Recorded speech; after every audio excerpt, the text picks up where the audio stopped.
The gown was a cage of emerald silk. It was also a lie. Ilara Vance wore it as armor, a shimmering architectural statement that declared a success she did not feel, a partnership she had long since renounced in the silent chambers of her own heart. The fabric was heavy, the boning in the bodice a constant, rigid pressure against her ribs, reminding her to stand straight, to breathe evenly, to betray nothing of the chaos that splintered her composure. She was standing in a river of champagne and calculated laughter, the obsidian gala in full predatory swing. Light from 1,000 crystal pendants fractured against the polished marble floor, turning the city's elite into glittering abstract shapes. Every surface was reflective, every conversation a performance. It was Marcus Thorne's natural habitat.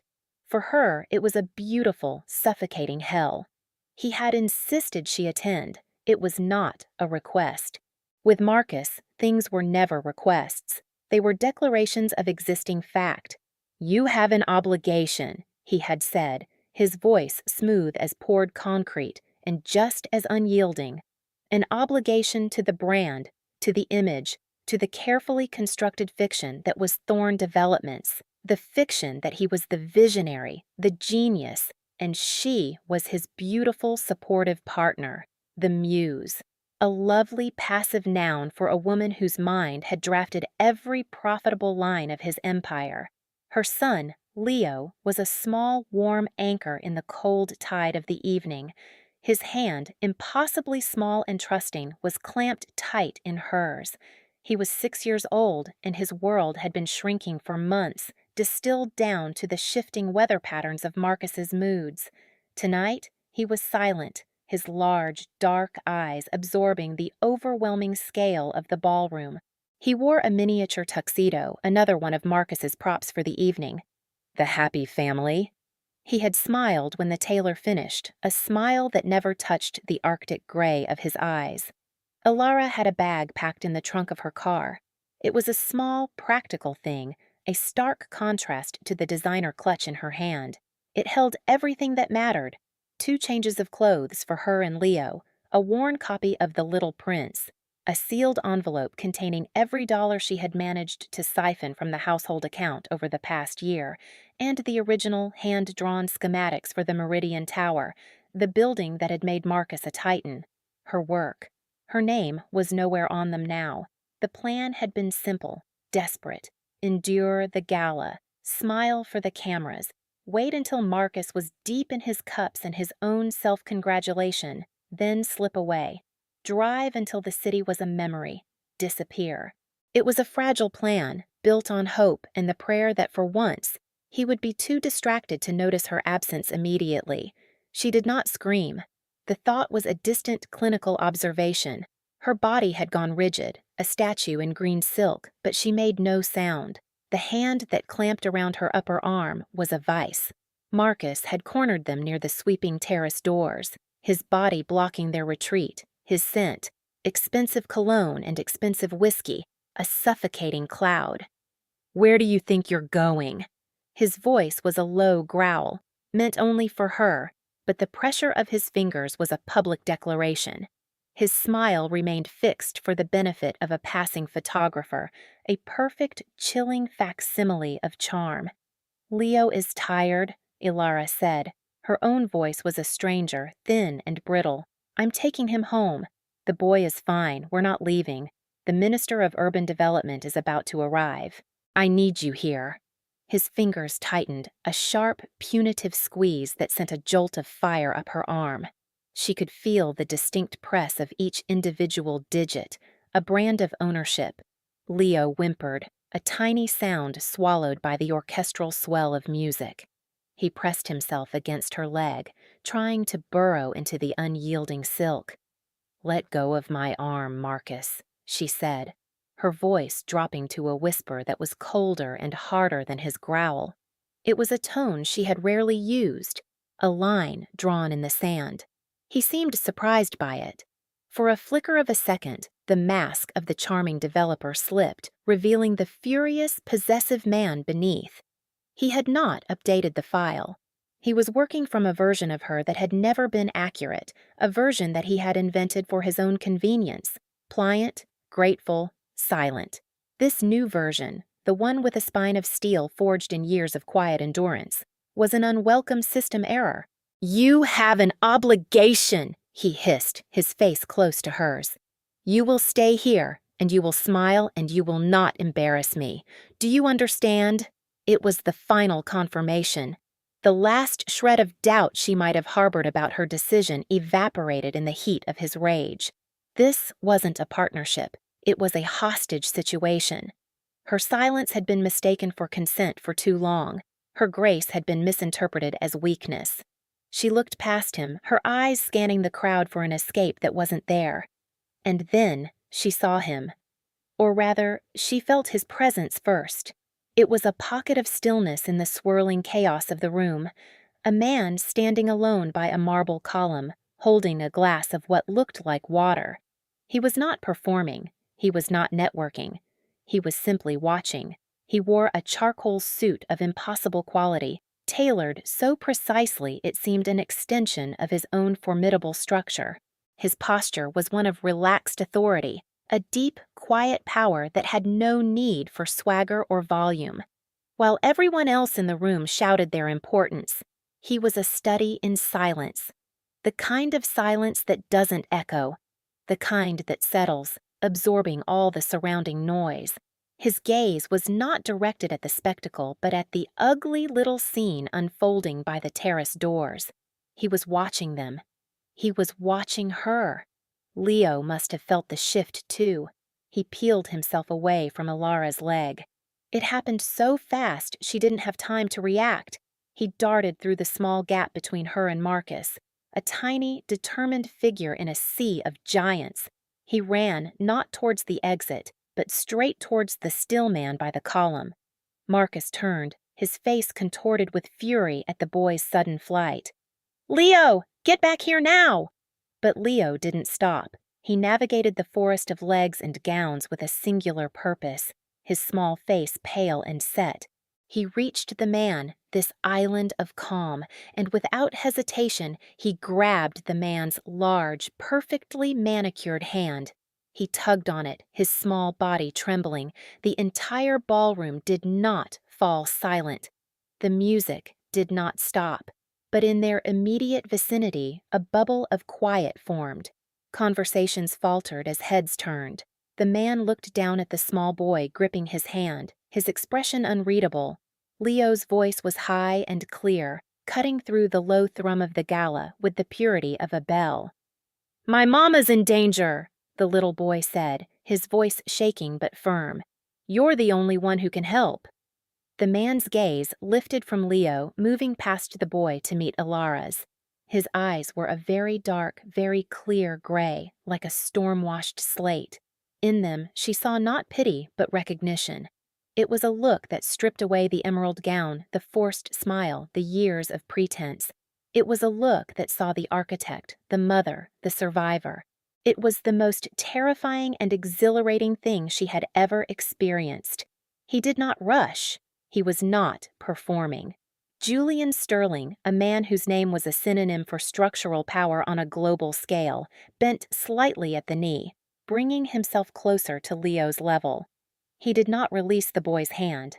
If anything, his grip seemed too gentle to become a protective enclosure. "I see," he said. His voice was low and steady, a resonant bass that carried no hint of surprise. It was a voice accustomed to stating facts, not asking questions. He looked at Alara again, a silent inquiry that was also a promise. Marcus finally strode toward them, his composure fracturing into visible rage. The public performance was over. He had lost control of the narrative, and it was making him reckless. "What the hell is this? Leo, I told you to come here." He reached for the boy. Julian Sterling moved. It was not a large movement. He simply shifted his weight, placing his body squarely between Marcus and the child. He was not a physically intimidating man in the way a bodyguard was, all brute muscle and overt threat. His power was different. It was gravitational. He bent the space around him to his will. Do not touch the boy, Julian said. It was not a warning. It was a quiet statement of what would not be permitted to happen. The sudden, focused silence around them was now absolute. People were staring openly, their champagne flutes paused halfway to their lips. The music seemed to have faded into a distant, irrelevant hum. The Minister of Urban Development, who had just been approaching Marcus with a wide smile, froze mid-stride, his political instincts screaming at him that he was witnessing a cataclysmic power shift. "Who the hell do you think you are?" Marcus snarled, his face flushed. He was trying to reclaim his dominance, but his voice was tight with a confusion he couldn't hide. He didn't recognize Julian Sterling, a failure of observation that was about to cost him everything.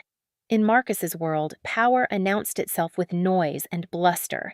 He couldn't comprehend the deep, tectonic power of a man who had no need to announce himself at all.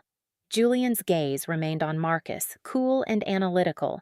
It was the look of a geologist examining a rock he was about to crush into dust. "I am the man he asked for help." He turned his head slightly, and two men in dark, conservative suits materialized from the crowd. They moved with an unnerving efficiency, without wasted motion. They were not hotel security. They were something else entirely. "Take your hand off her," Julian said, his eyes flicking to where Marcus's fingers were still biting into Alara's arm. Marcus, finally realizing he was catastrophically out of his depth, flinched as if burned and snatched his hand back. The release was so sudden that Alara stumbled, the pain in her arm flaring into a throbbing ache. 4 distinct bruises were already beginning to bloom on her pale skin, a violent constellation against the bright green of her dress. Julian's gaze dropped to her arm, and his expression, for the briefest of moments, hardened into something genuinely dangerous. The air grew colder. He looked back at Marcus, his voice dropping even lower, becoming a blade of ice. "We're done here," he said, not to Marcus, to the situation itself. He gave a nearly imperceptible nod to his men. One of the men stepped forward. "Mr. Thorne, we'll escort you out." "You can't do this," Marcus sputtered, his arrogance collapsing into panic. "This is my event. I know everyone here." He looked around wildly for support, for allies, but he found only averted eyes and suddenly fascinating architectural details on the ceiling. No one would meet his gaze. He had been excised from the ecosystem. The two men flanked him, their presence a silent, immovable force. They did not touch him, not yet, but the threat was implicit in their proximity. Marcus Thorne, the titan of industry, the master of his universe, was being quietly, efficiently, and publicly erased. As they guided him away, a path clearing before them as if by magic, he shot one last venomous look at Alara. It was a look that promised retribution, a promise he no longer had the power to keep. The bubble of silence broke. A low murmur rippled through the crowd, but Julian Sterling paid it no mind. His entire focus was on the woman in the emerald gown and the small boy who still clung to his hand. He turned to Alara, his expression softening almost imperceptibly. "Are you all right, Miss Vance?" She stared at him bewildered. He knew her name. Of course he knew her name. He was Julian Sterling. He knew everyone's name.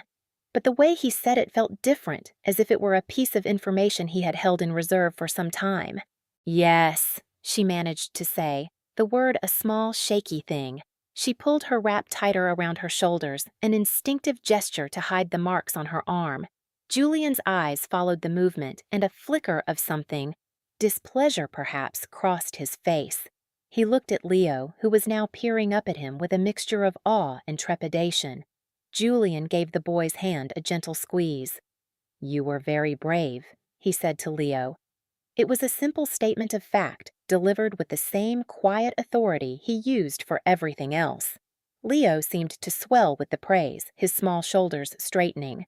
"My assistant is waiting outside. My car will take you and your son somewhere safe," Julian said to Alara.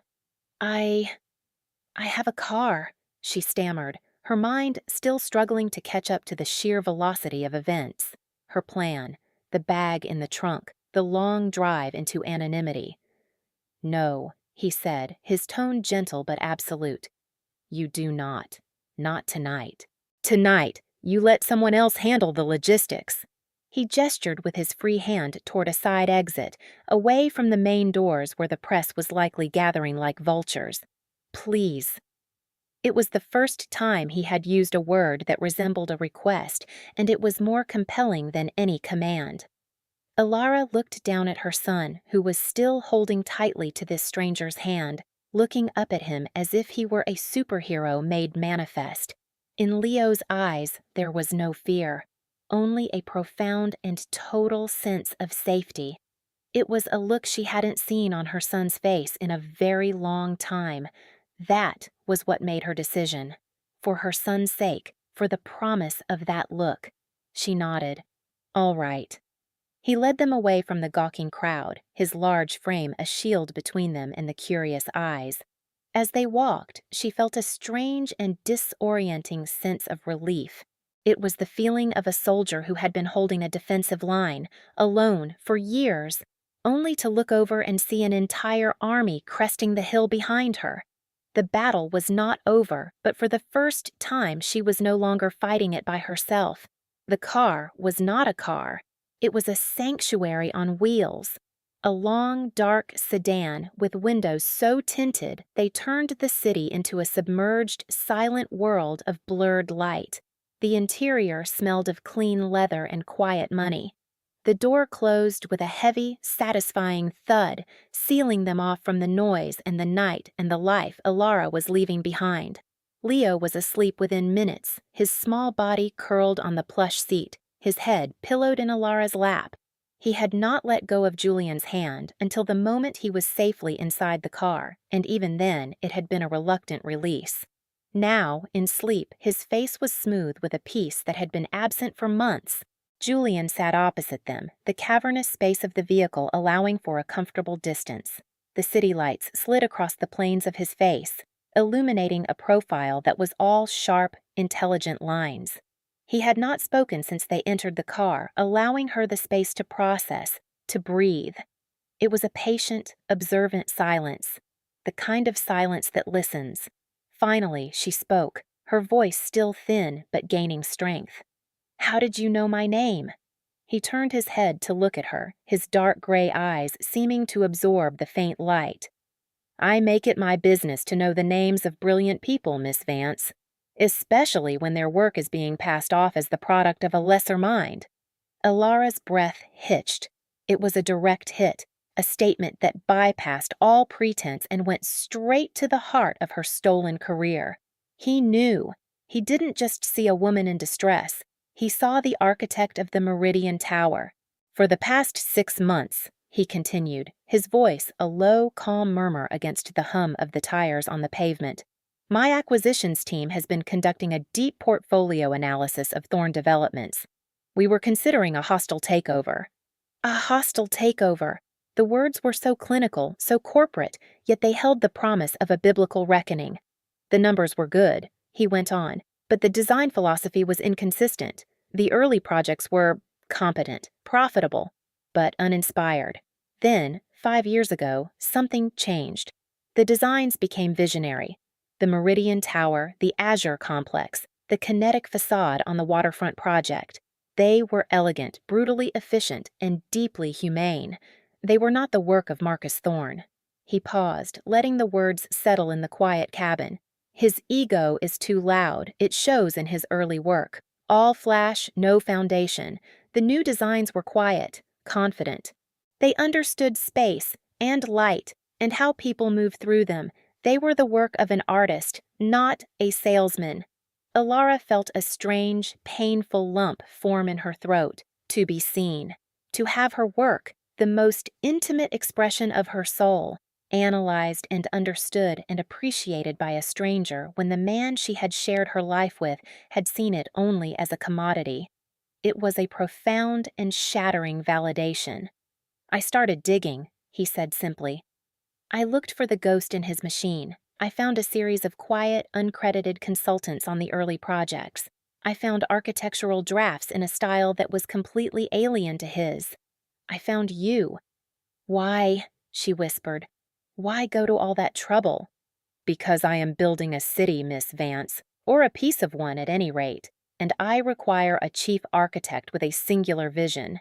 I believe that architect is you." He delivered this monumental statement with the same calm inflection he might use to order a coffee. It was not an offer to be debated, it was the unveiling of a plan that had been in motion for a long time. She stared at him, speechless. The bag in her trunk, her desperate plan to run and hide and maybe, one day, rebuild a small life from the ashes.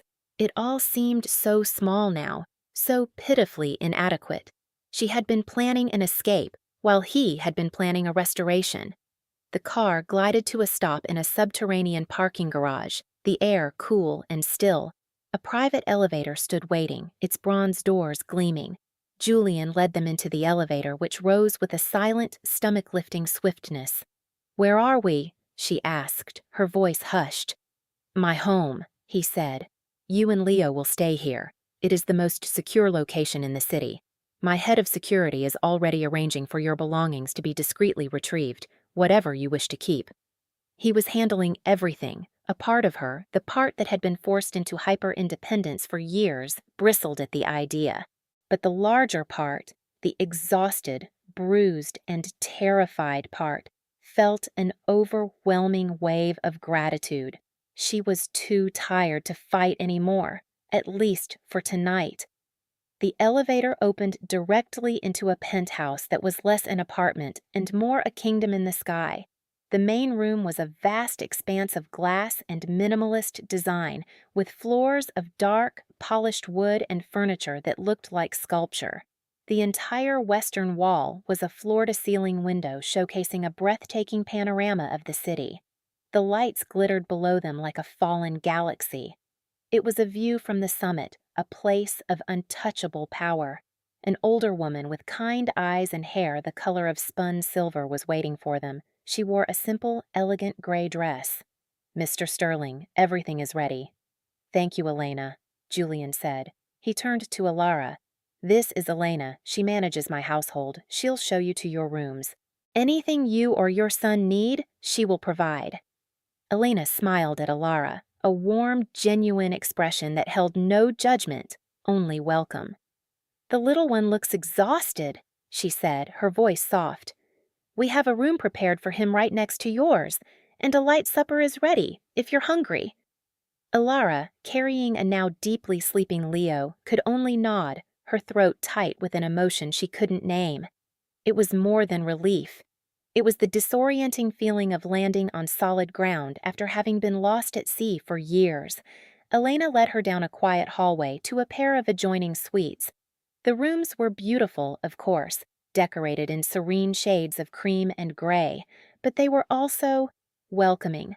A small bed in Leo's room was turned down, and a glass of milk sat on the nightstand next to a beautifully illustrated book of classic fairy tales. In her own room, a simple silk nightgown was laid out on the bed, and the ensuite bathroom was stocked with everything she could possibly need. Someone had thought of everything. Julian had thought of everything. After settling Leo into his bed, where he burrowed under the covers with a contented sigh, Alara walked back into the main living area. Julian was standing by the great window, looking out at the city he seemed to own. He had removed his suit jacket and rolled up the sleeves of his crisp white shirt, revealing strong forearms. The small, informal gesture made him seem slightly more human, less of an abstract concept of power. "Thank you," she said, her voice finding its footing at last. "I don't know how I can ever—" He turned from the window. "There is nothing to thank me for. Marcus Thorne is a predator who built a career on theft. Correcting that kind of imbalance is not charity. It is a market correction, and a personal pleasure." The last two words were delivered with a ghost of a smile, the first she had seen from him. "He won't let this go," she said, the fear a familiar cold knot in her stomach. "He'll be furious. He'll come after me. He'll try to take Leo." "He will try," Julian agreed, his voice calm and certain. "He will make noise. He will file frivolous lawsuits. He will attempt to use the press to slander you. He will do all the things a cornered weak man does when he loses control, and he will fail." "How can you be so sure?" Because I have already acquired the 3 largest publications he might try to leak a story to. His primary legal counsel is now on retainer with one of my shell corporations, creating a direct conflict of interest. And as of an hour ago, my fund has purchased the entirety of his outstanding commercial debt from 3 different banking institutions. He took a sip of water from a glass on a nearby table.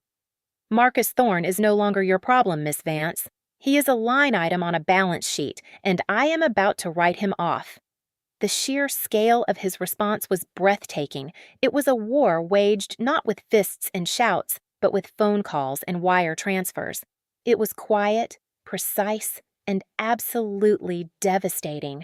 He had not just offered her a shield, he had systematically dismantled the cannon that had been aimed at her. She walked to the window, standing a few feet from him, and looked out at the sprawling, glittering city. For years she had felt trapped by it, a prisoner in a gilded cage of Marcus's making. From up here, from this vantage point, it looked different. It looked like a landscape of possibility. "You called me Miss Vance," she said softly. "My name is Ilara." He turned his head, his gaze meeting hers. "Ilara," he repeated, testing the sound of it. "The project I mentioned, the centerpiece of the new Sterling waterfront development. I have the preliminary site plans. I would be interested in your opinion." It was not a seduction. It was not a transaction. It was an invitation. An offer of a seat at the table she had always deserved to be at. It was an acknowledgement of her mind, her talent, her worth. A genuine smile touched her lips, a small, tentative thing, but real. It reached her eyes for the first time in what felt like a lifetime. "I would like that very much, Julian." The days that followed were a study in surreal tranquility. Ilara woke each morning to the soft, filtered light of a sun rising over a city that no longer felt like a threat. The penthouse was a silent, peaceful fortress in the clouds, run with quiet efficiency by Elena, who seemed to anticipate every need before it was voiced. She and Leo were given space, but they were never truly alone. A discreet security presence was a constant, felt more than seen. A silent promise of safety that allowed Ilara's tightly coiled nerves to finally, slowly, begin to unwind. Her first assertion of independence came on the 3rd day. Julian had arranged for a private tutor for Leo and a team of corporate lawyers to meet with her. It was all handled, all arranged. She found him in his study, a room walled with books and a single massive abstract painting. "I need to be involved," she said, her voice steady. She was not ungrateful, but she refused to trade one cage for another, no matter how beautiful. "In the legal strategy, in the planning. I don't leave because things become complicated, Julian. I'm not a project to be managed." He looked up from a set of blueprints spread across his desk. He did not look annoyed or surprised. He looked satisfied. He gestured to the empty chair opposite him. "Good," he said. "I was hoping you'd say that.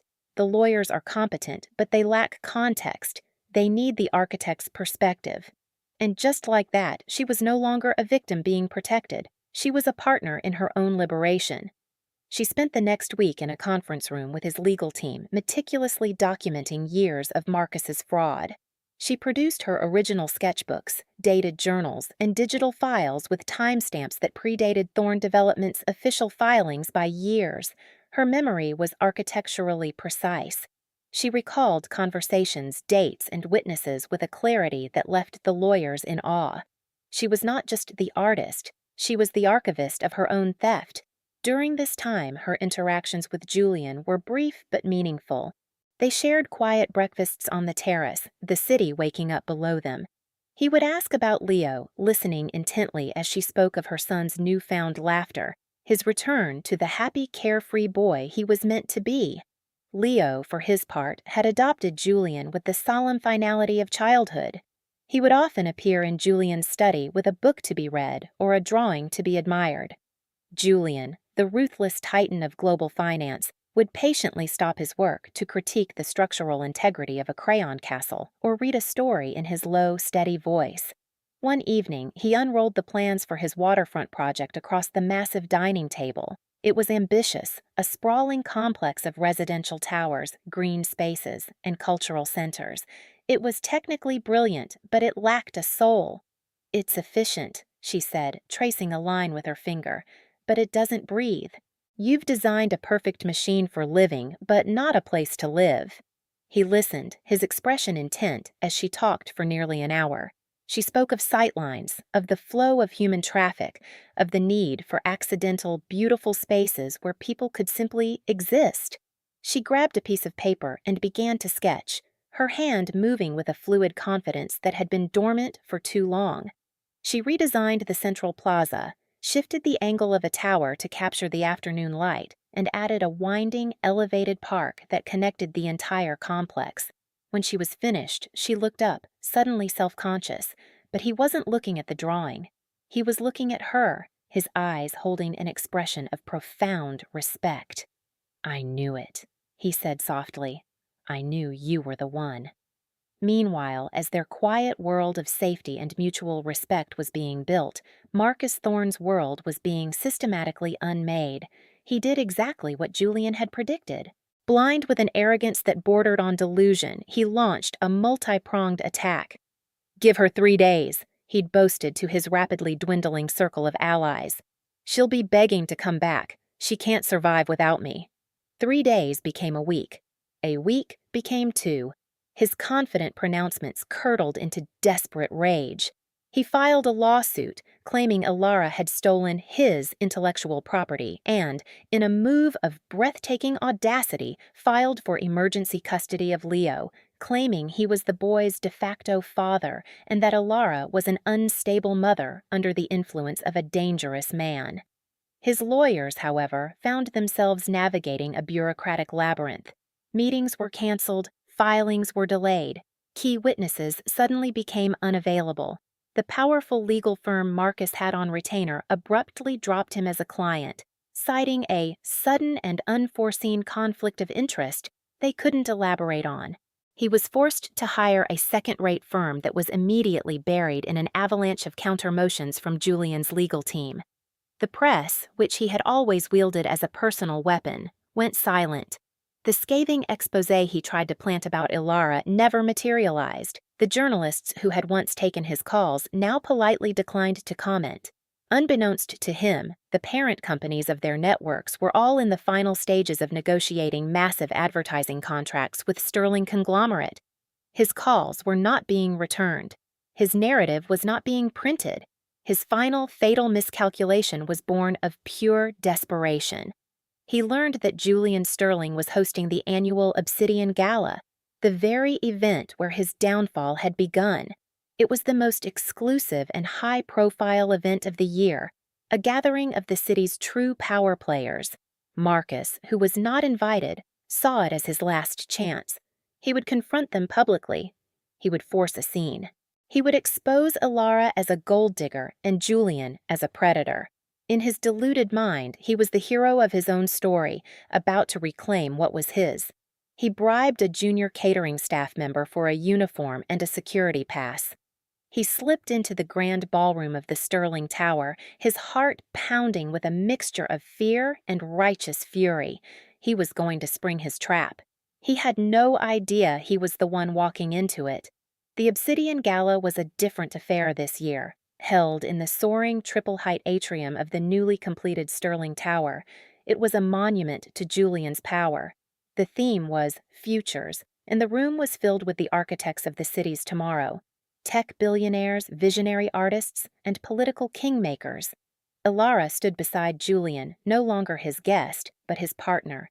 She wore a gown of deep sapphire blue, the color of the evening sky. It was a dress of her own choosing, elegant and powerful with clean architectural lines. She was not hiding. She was not enduring. She was present. Her name badge read simply, Ilara Vance, Chief Architect, Sterling Waterfront Development. She felt a prickle of unease, a ghost of a memory from the last gala. Julian seemed to sense it. He placed a hand lightly on the small of her back, a small, reassuring point of contact. "He's here," Julian said, his voice a low murmur in her ear. He did not sound surprised. He sounded expectant. "How do you know?" "My security team has been tracking him since he left his apartment. They have allowed him entry. He is about to make a regrettable decision." His calmness was absolute. He was not reacting to a threat. He was observing the final, predictable move in a game he had won before it even began. Marcus spotted them.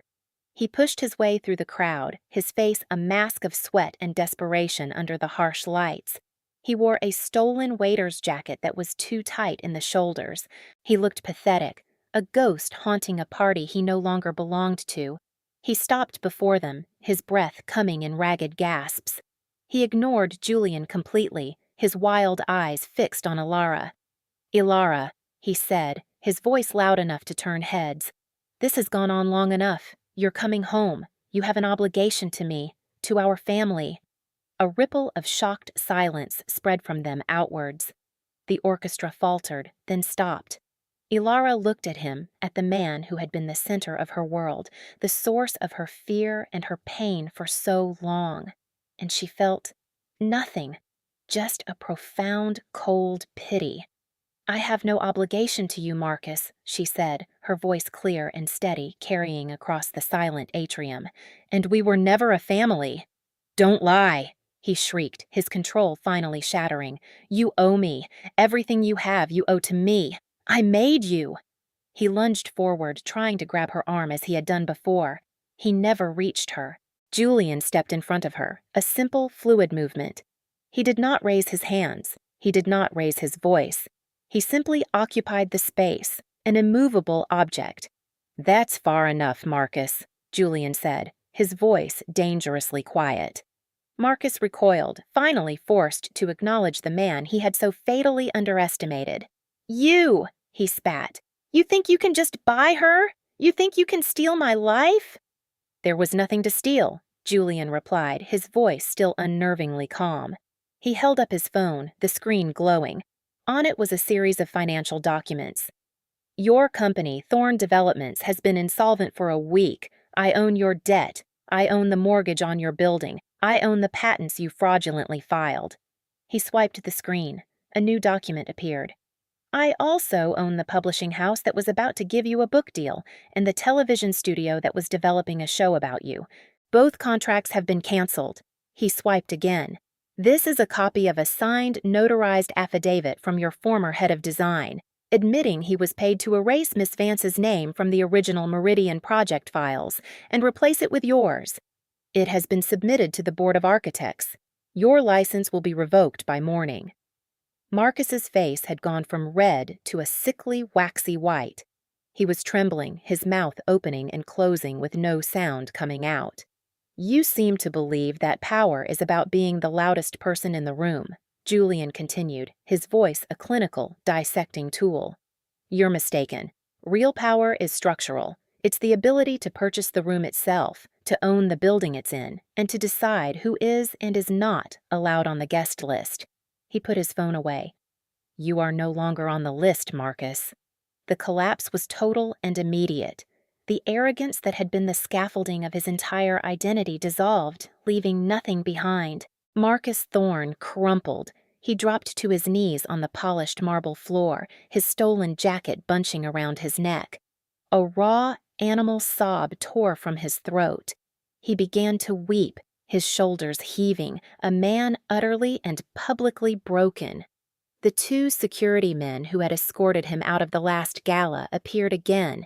They gently, firmly lifted him to his feet. He did not resist. He was a hollowed-out thing, a ruin of a man, and they led him away through the silent, staring crowd. The silence he left behind was heavy, thick with shock and a kind of terrible collective pity. Julian turned, not to the crowd, but to Ilara. He took her hand, his grip warm and steady. He then faced the assembled elite of the city, his voice ringing with quiet authority in the vast space. For those of you who do not know," he began, "allow me to correct a long-standing error in the public record." He raised their joined hands slightly. The visionary designs you have all admired for the past 5 years, the Meridian Tower, the Azure Complex, were not the work of the man who just left.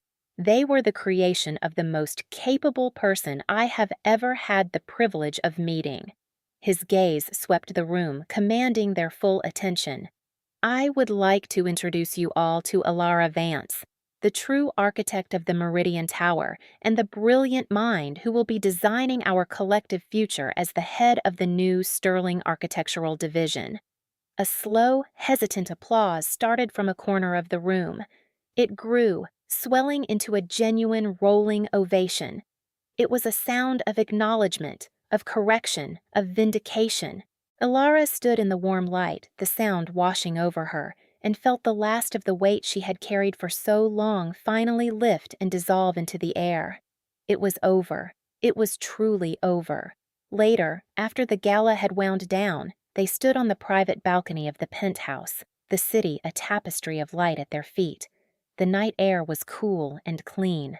Alara had taken off her shoes, the cold stone a pleasant shock against the soles of her feet. She had not spoken much since the confrontation. There were no words for the complex cocktail of emotions swirling inside her. The grim satisfaction of justice, the lingering pity for a man so thoroughly destroyed, and above all, a profound, bone-deep sense of peace. It was the quiet that comes after a long and violent storm. Julian stood beside her, not speaking, giving her the space she needed. He had done so from the beginning. He never pushed, never demanded. He simply opened doors and cleared paths, creating the conditions for her to walk through them on her own terms. It was a form of respect so fundamental that it felt like breathing clean air after years in a smoke-filled room. "He looked so small," she said finally, her voice soft. "He always was," Julian replied. "He just surrounded himself with large objects to hide the fact." She thought about the emerald gown she had worn, another large object meant to hide the truth. She was glad to be rid of it. The sapphire dress she wore now felt like her own skin. "What happens next?" she asked, not just about Marcus, but about everything. About this new life that had been so suddenly and completely handed to her. "Next," he said, turning to face her, "you build. You build whatever you want. You design buildings that will change the skyline. You create spaces that will make people's lives better. And I will ensure that no one ever stands in your way or tries to steal your light again." She looked up at him, at his strong, calm face illuminated by the city glow. The relationship between them had developed in the quiet spaces, in shared glances over blueprints and unspoken understanding during late-night conversations. It was not a romance born of passion and fire, but one forged in recognition and safety. It was built like one of her own designs, on a solid foundation with clean lines and an intuitive understanding of the light. "And you?" she asked. "What do you get out of all this?" He considered the question for a moment. "A city worth living in," he said. Then he added, his voice softer, "and a partner whose mind makes my own world bigger." A small figure padded out onto the balcony, rubbing the sleep from his eyes. It was Leo, wearing superhero pajamas. He walked straight to Julian and tugged on his trousers. "I had a dream we could fly," he said, his voice thick with sleep. Julian smiled, a true, warm smile that transformed his face. He bent down and effortlessly lifted Leo into his arms. "We can't fly, Leo, but we can build things that touch the sky." Leo rested his head on Julian's shoulder, looking out at the endless lights with sleepy contentment. Alara moved closer, standing beside them, and rested her head on Julian's other shoulder. The three of them stood there for a long time, a small, unlikely constellation against the vastness of the night. It was not a fairy tale ending. There were no grand declarations of love, no promises of a life without complication. It was something quieter, truer, and far more valuable. It was the promise of a future, a family built not on obligation or performance, but on honesty, complication, and the daily, deliberate choice to stay. It was the feeling of being correctly placed in the world, of a long exhale, of coming home to a place she had never been before. The silence between them was no longer empty. It was full of potential, a blank page on which they would now, together, design what comes next.